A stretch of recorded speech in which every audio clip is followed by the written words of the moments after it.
الحمدللہ کفا وسلام علی عبادہ الذین اصطفیٰ اما بعد۔ محترم ناظرین، پروگرام قیامت کی نشانیاں، اس میں آپ حضرات کا استقبال ہے۔ السلام علیکم ورحمۃ اللہ وبرکاتہ۔ آج کی نشست کا موضوع ہے قیامت کی بڑی نشانیاں۔ رب اشرح لی صدری ویسر لی امری واحلل عقدۃ من لسانی یفقہوا قولی رب زدنی علما سبحانک لا علم لنا الا ما علمتنا انک انت العلیم الحکیم۔ ناظرین، قیامت کی بڑی نشانیوں کا تذکرہ چل رہا ہے۔ آج کی نشست یہ آخری نشست ہے، اس میں انشاءاللہ 5 بڑی نشانیوں کا تذکرہ ہوگا۔ پہلے خسوفات ثلاثہ، پھر اس کے بعد دخان، دھواں، پھر اس کے بعد سورج کا مغرب سے طلوع ہونا، پھر اس کے بعد دابۃ الارض، زمین سے چوپائے کا نکلنا، اور آخری نشانی ہوگی یمن سے آگ کا روشن ہونا۔ نبی صلی اللہ علیہ وسلم نے بڑی نشانیوں کا تذکرہ کرتے ہوئے کہا تھا، صحیح مسلم کتاب الفتن کتاب نمبر 52، باب فی الآیات التی تکون قبل الساعہ، حدیث نمبر 2901۔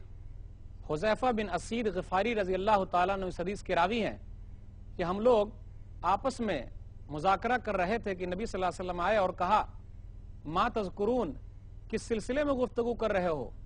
تو ہم لوگوں نے کہا قیامت کو یاد کر رہے ہیں، نذکر الساعہ۔ تو نبی صلی اللہ علیہ وسلم نے کہا، انہا لن تقوم حتی ترون قبلہا 10 آیات، قیامت اس وقت تک قائم نہیں ہوگی یہاں تک کہ تم 10 نشانیاں نہ دیکھ لو۔ فذکر الدخان، دھوئیں کا ذکر کیا، قیامت کی بڑی نشانیوں میں سے ایک نشانی ہے۔ والدجال، دجال قیامت کی بڑی نشانیوں میں سے ایک نشانی ہے۔ والدابہ، چوپائے کا زمین سے نکلنا قیامت کی بڑی نشانیوں میں سے ایک نشانی ہے۔ وطلوع الشمس من مغربہا، اور سورج کا مغرب سے طلوع ہونا بڑی نشانیوں میں سے ایک نشانی ہے۔ ونزول عیسیٰ ابن مریم، اور عیسیٰ علیہ السلام کا آسمان سے اترنا قیامت کی بڑی نشانیوں میں سے ایک نشانی ہے۔ ویأجوج وماجوج، اور یاجوج ماجوج کا خروج قیامت کی بڑی نشانیوں میں سے ایک نشانی ہے۔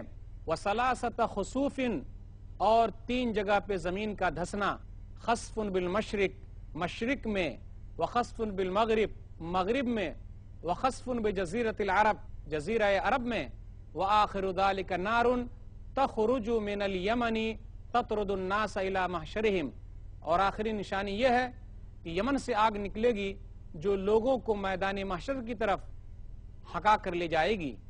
5 نشانیوں کا تذکرہ اس درس میں ہے۔ خسوفات ثلاثہ، یعنی 3 جگہ پہ زمین کا دھنس جانا۔ خسف کے معنی ہوتا ہے زمین کا دھسنا اور اس میں لوگوں کا داخل ہو جانا۔ قرآن کی اس آیت پر غور کیجئے، اللہ تعالیٰ نے کہا سورہ قصص سورہ نمبر 28 آیت نمبر 81، فَخَسَفْنَا بِهِ وَبِدَارِهِ الْأَرْضِ، قارون کا تذکرہ ہے کہ ہم نے اس کو اس کے گھر کے سمیت زمین میں دھسا دیا ہے۔ تو خسف کے معنی ہوتا ہے زمین میں دھسا دیا جانا۔ قیامت کی یہ نشانی کب ظاہر ہوگی؟ اب تک یہ ظاہر نہیں ہوئی ہے۔ 3 مقامات پر زمین کا دھس جانا اور اس میں لوگوں کا چلا جانا، یہ نشانی ظاہر نہیں ہوئی ہے۔ کب ہوگا؟ نبی صلی اللہ علیہ وسلم نے ارشاد فرمایا، سنن ترمذی کتاب الفتن کتاب نمبر 31 حدیث نمبر 2185، یکون فی آخر هذه الامت خسف ومسخ وقذف، رسول اللہ صلی اللہ علیہ وسلم نے کہا میری امت کے اخیر میں خسف یعنی زمین میں دھسنا ہوگا، ومسخ شکلوں کا بگڑنا ہوگا، وقذف اور پتھر کی بارش ہوگی۔ ام المومنین عائشہ رضی اللہ تعالیٰ عنہ نے کہا، اللہ کے رسول کیا ہم لوگ ہلاک ہو جائیں گے جبکہ ہم میں نیک لوگ بھی ہوں گے؟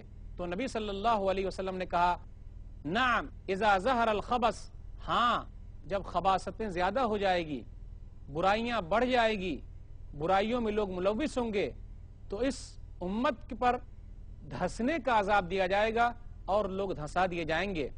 لیکن خاص مقامات میں جو دھسنے کا ذکر ہے کہ زمین وہاں دھسا دی جائے گی، مشرق میں، مغرب میں، جزیرہ عرب میں، تو یہ نشانی اب تک ظاہر نہیں ہوئی ہے۔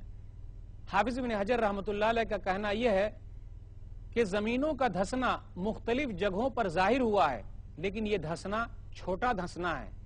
زمین میں دھسا دیا جانا چھوٹے پیمانے پر ہوا ہے، لیکن ان 3 جگہوں پر زمین کا دھسا دیا جانا بڑے پیمانے پر ہوگا۔ مشرق میں ہوگا، مغرب میں ہوگا، جزیرہ عرب میں ہوگا، اور قیامت کی یہ بڑی نشانیوں میں سے ایک اہم نشانی ہے۔ اسی طرح اس درس میں یہ بھی ہے دھوئیں کا اٹھنا، دھوئیں کا ظاہر ہونا۔ نبی صلی اللہ علیہ وسلم نے 10 نشانیوں میں اس کا بھی تذکرہ کیا ہے۔ قرآن مجید کی 2 آیتوں پر غور کر لیجئے۔ اللہ نے کہا سورہ دخان سورہ نمبر 44 آیت نمبر 10 اور آیت نمبر 11، فَارْتَقِبْ يَوْمَ تَأْتِي السَّمَاءُ بِدُخَانٍ مُبِينٍ يَغْشَى النَّاسَ هَٰذَا عَذَابٌ أَلِيمٌ۔ آپ اس دن کے منتظر رہیں جس دن آسمان میں دھواں نظر آئے گا، لوگوں کو ڈھانپ لے گا۔ ان لوگوں کے لیے یہ دردناک چیز ہوگی، یہ دردناک عذاب ہوگا۔ اس سلسلے میں 2 مختلف رائے ہیں۔ لوگوں کا کہنا یہ ہے اس دھوئیں کا ظہور ہو چکا ہے، یہ دخان ظاہر ہو چکا ہے، اور کچھ لوگوں کا کہنا یہ ہے یہ دھواں اب تک ظاہر نہیں ہوا ہے، اس دھوئیں کا ظہور اب تک نہیں ہوا ہے۔ قیامت کی نشانی کے طور پر اس دخان کا ظہور اب تک نہیں ہوا ہے۔ تو پہلے ہم لیتے ہیں جن لوگوں کا کہنا یہ ہے کہ دخان ظاہر ہو چکا ہے، یہ دھواں ظاہر ہو چکا ہے، ان کی دلیل کیا ہے۔ عبداللہ بن مسعود رضی اللہ تعالیٰ عنہ اور چند صحابہ کی رائے یہ ہے کہ قیامت کی یہ بڑی نشانی ظاہر ہو چکی ہے۔ وہ ایک حدیث پیش کرتے ہیں اور کہتے ہیں، صحیح بخاری کتاب التفسیر کتاب نمبر 65 حدیث نمبر 4822، اللہم اعنی علیہم بسبع کسبع یوسف، کہ نبی صلی اللہ علیہ وسلم نے بددعا کی تھی کہ اے اللہ ان کے خلاف قحط سالی ڈال دے، یوسف علیہ السلام کی قحط سالی کی طرح، اور اس طریقے سے میری مدد فرما۔ جس طریقے سے یوسف علیہ السلام کے زمانے میں قحط سالی ہوئی تھی، بارش نہیں ہو رہی تھی، اے اللہ میری اس قوم پر بھی قحط سالی ڈال کر کے میری مدد فرما۔ تو اللہ تعالیٰ نے نبی صلی اللہ علیہ وسلم کی دعا قبول فرمائی، کیونکہ کفار مکہ نبی صلی اللہ علیہ وسلم کو پریشان کرنے لگے، حد سے زیادہ تجاوز کرنے لگے۔ حالت ان کی یہ ہو گئی کہ وہ لوگ مردار کھانے پر مجبور ہو گئے، ہڈیاں کھانے پر مجبور ہو گئے، اور ان کی حالت یہ ہو گئی تھی کہ وہ لوگ جب آسمان کی طرف نظر اٹھاتے کہایت الدخان، تو دھوئیں کی طرح نظر آتا۔ تو عبداللہ بن مسعود رضی اللہ تعالیٰ عنہ اور چند صحابہ کا کہنا یہ ہے کہ قیامت کی یہ نشانی نبی صلی اللہ علیہ وسلم کے دور میں ظاہر ہو چکی ہے۔ عبداللہ بن مسعود رضی اللہ تعالیٰ عنہ نے تو یہاں تک کہا، صحیح بخاری کتاب التفسیر کتاب نمبر 65 حدیث نمبر 4820، 5 چیزیں گزر چکی ہے، اسی میں سے الدخان دھواں بھی گزر چکا ہے۔ ایک اور حدیث ہے صحیح بخاری کتاب التفسیر کتاب نمبر 65 حدیث نمبر 4774، مسروق تابعی کہتے ہیں کندہ قبیلے کا ایک آدمی کھڑا ہوا اور کہنے لگا قیامت کے دن ایک دھواں اٹھے گا جو منافق کے کان اور آنکھ کو بیکار کر دے گا، اور مومن آدمی کو ایسا محسوس ہوگا کہیعت الزکام، زکام کی طرح، اور اس سے زیادہ تکلیف نہ ہوگی۔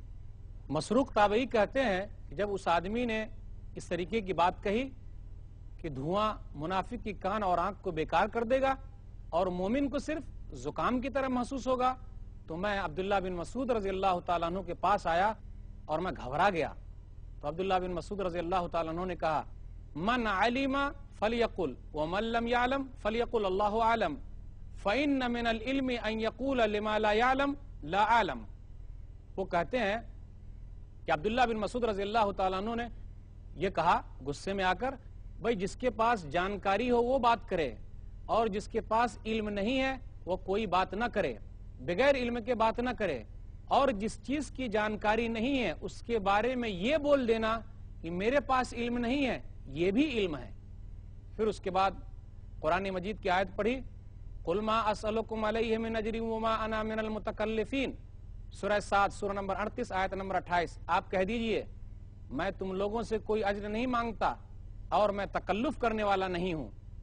اس کے بعد وہ نبی صلی اللہ علیہ وسلم کی حدیث ذکر کرتے ہیں کہ نبی صلی اللہ علیہ وسلم نے یہ دعا کی تھی کہ اے اللہ ان لوگوں پر یوسف علیہ السلام کی قحط سالی ڈال کر میری مدد فرما۔ تو اس وقت یہ حالت ہو گئی تھی کہ لوگ بھوکے مر رہے تھے، ہڈیاں کھانے پر مجبور ہو گئے تھے، لوگ چمڑے چاٹتے تھے، پریشان حال رہتے تھے، اور اس وقت ایسا ہوتا تھا کہ جب آسمان کی طرف نگاہ اٹھتی تو لوگ پریشان ہو جاتے، انہیں دھواں نظر آتا، اس سے مراد وہ نہیں ہے۔ تو اس کے تعلق سے ایک قول یہ ہے کہ عبداللہ بن مسعود رضی اللہ تعالیٰ عنہ کا کہنا ہے کہ دھوئیں کی نشانی نبی صلی اللہ علیہ وسلم کے دور میں گزر چکی ہے۔ ناظرین، خطابت کا یہ سلسلہ چلتا رہے گا، انشاءاللہ پھر ملیں گے چھوٹے سے وقفے کے بعد۔